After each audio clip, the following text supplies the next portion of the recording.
जलालपुर पीरवाला में हैं।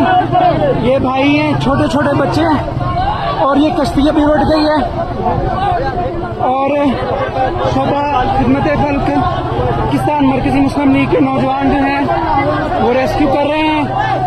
तो ये अभी ये कश्ती जो है वो उलट गई है। ये लाइफ जैकेट है क्या भाई?